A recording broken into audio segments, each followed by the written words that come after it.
With the confirmation of Lucas Hernandez's ACL injury, how could PSG line up against Dortmund and for the rest of the season? So as you probably know by now, Lucas Hernandez sustained an ACL injury in the tie against Dortmund on Wednesday. And it has just been revealed that he has undergone a successful treatment for his ACL, so good for him. Honestly, as a PSG fan, he has been our second best defender and it is heartbreaking. It took me a while to wrap my head around things, but it's time to look forward. So who could PSG replace him with against Dortmund? I think Lucas Beraldo is the most obvious pick. Whilst he is young and inexperienced, he is our best defender on the ball. And if Lucho wants an all-or-nothing game against Dortmund at the Park on Tuesday, he's going to go with Beraldo. Because despite the mistakes Beraldo might make defensively, he's very good offensively and will help progress the ball forward. And something tells me that Dortmund are pulling up with a low block. Next up is Skriniar.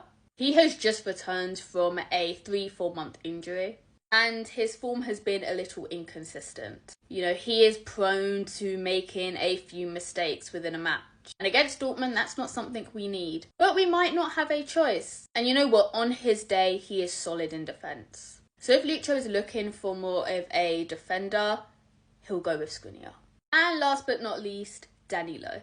He is the one probably out of the three that I want the least to replace Lucas against Dortmund in the rest of the season. His form has dramatically dropped from the beginning of the season. Maybe that's because of an injury he suffered a few months ago, I don't know. But he has just not been the same. The last match he started in for PSG was Le Havre, and all three goals were his mistakes. Against Dortmund, against Sancho, against Adeyemi, no.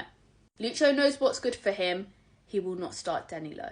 But honestly, Lucas Hernandez being out is a huge blow for PSG. Having to face Dortmund at the Park without him is going to be a struggle. But I know that the players are going to show up. They're going to put on a show for him. And you know what? I back the team. I think they might shock the world on Tuesday. But anyways, wishing Lucas a speedy recovery and I cannot wait to see him back on the pitch in December.